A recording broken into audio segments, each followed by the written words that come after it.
You know, good morning guys. It's Saturday, May 18, 2024. Andito tayo ngayon sa Barangay Malaya. Kasama pa rin natin ang mga taga Mines and Geosciences Bureau Region 1 or MGB para sa ginagawa nilang updating ng geohazard map ng Cervantes. Kaya pupuntahan nila lahat yung mga reported areas na may nangyaring landslide or flood at mga areas na critical based sa record nila at sa record ng mga barangay. At ganoon din ang mga landmarks pupuntahan din nila tulad ng mga churches, school, daycare centers, stage hall, etc. At para mas madaling matapos, nahati ang grupo ng 3 at sumama ako kina Sir Vince at Sir Robert. At ang ruta namin ngayon ay ang Sitio Biwak, then Nagba, then Kadso, tsaka Sitio Natukyudan. At yung ibang grupo pupunta naman sila sa ibang sitios. At sumama rin sa amin yung 3 kagawad ng Barangay Malaya. At yung iba ay sumama sa ibang grupo. Talagang believe tayo sa mga officials ng barangay officials ng Malaya kasi kompleto sila sa pamumuno ni ABC President Apo Kapitan Rolando Akiangan. So thank you so much kada kayo amin Apo nga barangay officials ti Malaya. Talagang namnama Malaya. So thank you kanya yung amin na po kasi talagang kompleto da pati SK at dada po. So thank you so much kada kayo amin ngawan labas na. Thank you Barangay Malaya, namnama Malaya. You know. So paapantayon ijay Sitio Biwak. So andito na tayo sa lagpas ng Magon, pero bago yan, syempre merong ulit briefing sa mga barangay officials para ma-explain ng mga taga-MGB yung gagawin nating activity for today. At kompleto sila. Si Apo ABC President Rolando M. Akiangan kasama yung mga barangay officials. Believe tayo kay ABC President Rolando M. Akiangan kasi kompleto yung mga kagawad niya, yung 7 kagawad nandito sila. Tapos si Apo Treasurer, Ma'am Secretary, Barangay Secretary, nandito sila lahat. Kaya kompleto Ricardos, pati yung mga SK nandito lahat. Sila yung mga nagluluto ngayon. Sila yung nagpe-prepare ng lunch natin. Thank you. So kompleto sila. Kaya ini-explain ng mga taga MGB yung gagawin natin for today. Yan, short briefing bago tayo mag hiwa-hiwalay para sa geohazard mapping ng iba't ibang sitios. So pinapakita nila yung mga maps, geohazard maps. At seryoso talaga sila. Talagang tinitingnan nila yung mga mapa natin para mas madaling mag-field mamaya. At yun, no? Yan yung mga barangay officials ng Malaya. Talagang namnama Malaya. Talagang walang absent. Talagang bilib tayo kay ABC President. At dyan nagtatapos ang short briefing. Kaya dumiretso kami kagad sa Biwak. So diretso tayo sa Sitio Biwak. Baka uulan mamaya, baka maagang uulan, kaya bilisan natin para matapos kagad, kasi alam naman natin na magkakalayo yung sitio dito sa Barangay Malaya. So tulad ng sinabi ko kanina, naati kami sa 3 grupo para mas mabilis matapos. At yun, no, andito na nga tayo sa malapit sa Besang Pass. So malapit na tayo guys sa Besang. Yun, no, nakikita ko na yung talagang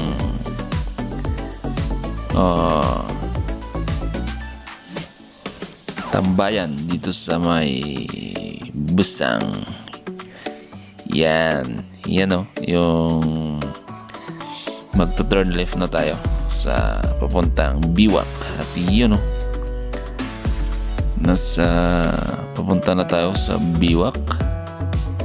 At mga 15 minutes o kaya 10 minutes nasa Biwak na tayo. Yun, no, naamoy ko na yung mga amoy pataba, yung chicken dang. So yun yung maamoy mo dito, kasi talagang maraming garden dito tinatanim yung mga highlands vegetable tulad ng patatas, carrots, repolyo, etc. Kasi parang Little Kada or parang Mountain Province or Benguet dito, kasi malamig. Ang Biwak ang pinaka mataas na sitio ng Cervantes. So malapit na tayo guys sa mismong Biwak. Kaya pupuntahan natin yung church nila, tapos yung Biwak Primary School para ma-geotag nila at ma-check na rin kung safe yung mga schools natin. So yun, dito na tayo sa mismong Biwak. At yan, taniman ng mga gulay. At andito na nga tayo sa Biwak Church, yung simbahan dito sa Biwak. Kinukunan na nila ng geotag photos. Yun, True Vine dito sa Biwak. Tinitingnan nila yung mga lupa dito sa may malapit sa church.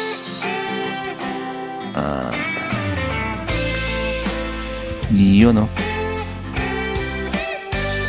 nakikita niyo yung mga terraces na garden. Yan, mga terrace, parang rice terraces pero mga gulay yung mga yan, yung mga tanim, mga HVC or high value crops. So lahat dito puro ganun, mga vegetable, yung mga tinatanim dito. At mga yakon o yakon, yung parang singkamas, manamis-namis yan. At dito na tayo sa Biwak Primary School. I-geotag nila to. Tsaka mayroon daw naglalandslide dito malapit, kaya nagsisink, kaya titingnan din nila. Biwak Primary School. Kaya pagkatapos nito, bababa tayo sa Naiba. Thank you pala kay Lola, nakalimutan ko yung pangalan, nagbigay sa amin ng talbos ng sayote at bunga ng sayote. Thank you so much po sa inyo. God bless. May nakita ako na lemon, kumuha ako ng isa. Thank you po. Sinabi ko naman kay Kagawad. So thank you po sa inyong lahat. At merong konting slide or landslide dito sa malapit sa may bahay, kaya tinitingnan nila yung mga samples ng mga lupa, tsaka chinek din nila yung mga bato dito sa malapit sa Biwak. At chinik din nila yung mga landslide dito sa along the road ng Biwak Road. May malaking slide dito. Chinik-check nila at kinukunan ng location. Medyo malaki yung slide dito. Nag-slide daw ito nung may bagyong Igay. At pagkatapos dito, dumiretso kami pababa. At according kay Kagawad, meron daw nagsisink banda rito, nag-crack pala, kaya kinukunan din nila ng location kasi may cracks daw dito noon. At bumaba kami at nakita ko yung monument na to, kasi isa rin sa nagsisink na area, kaya check nila yung mga bato. At after na dito, bababa na kami, pupunta na kami sa Naiba. At ito na nga, nandito na tayo pababa na tayo sa Naiba, Sitio Naiba. At dito na tayo malapit na tayo sa may construction dito. Maraming reported na landslide dito sa Naiba and along National Road, kaya marami silang i-check na mga landslide dito sa Naiba. At pupuntahan din natin yung Naiba Elementary School at yung daycare nila dito sa Naiba. So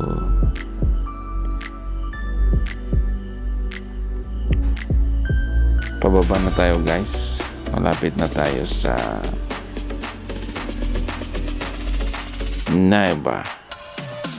Ito yung isa ng construction na ginagawa.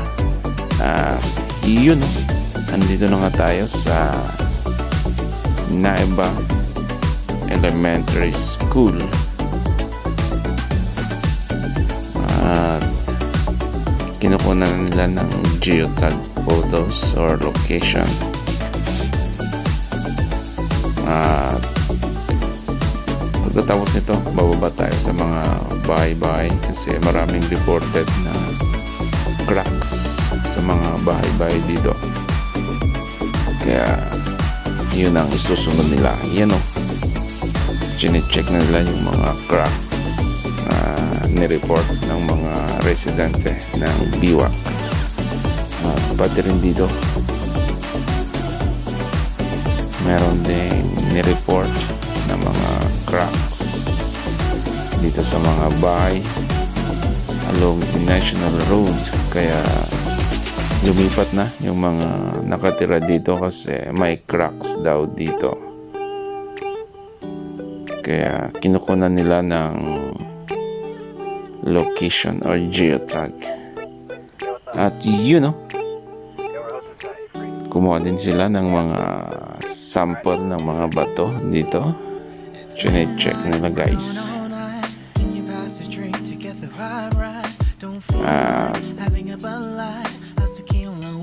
Meron pa last yung nag-landslide dito sa malapit din sa may bahay na to. Kaya lumipat na rin yung may-ari ng bahay na to kasi muntik ng matabunan ng lupa. At yun,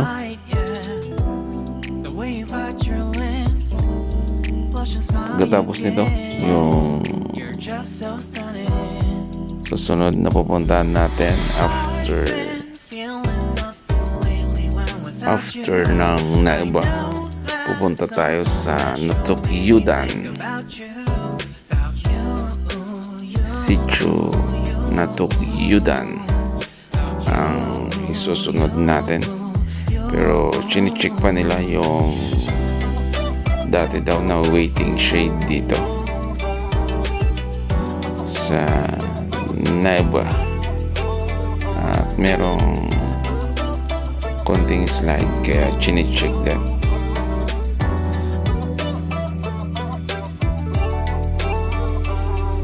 Ang sisipag ng mga kasama natin, ng mga taga MJB Region 1. Yun, kitang-kita nyo man. At andito na nga tayo sa Sitio Natukyudan. Kukunan nila ng location yung daycare center dito sa Natukyudan. At mag-alas 12 na, guys. Pero sisipag pa rin nila. Kailangan nating tapusin, baka maagang uulan. Kaya konting overtime para matapos na ngayong araw. At yun, andito na nga tayo sa covered court ng Barangay Malaya or Sitio Namida para sa ating lunch. Ang dami nilang handa, guys. So thank you so much Barangay Malaya sa napakasarap na lunch natin. Thank you po. At uulitin ko po ang walang hanggang pasasalamat sa mga barangay officials ng Barangay Malaya. Talagang namnama Malaya. Thank you. Thank you kada kayo amin apo manipod kini apo Kapitan Rolando Akiangan. Kaligidi amin nga barangay officials agyaman kami unay apo.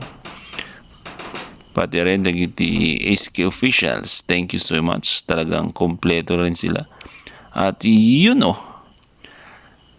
yung mga barangay officials. Pero may pinuntahan si Apo Kapitan kasi meron siyang nag-attend sila ng wedding, may kasal na pinuntahan kaya wala siya nung hapon. So thank you kada kayo amin nga labas na.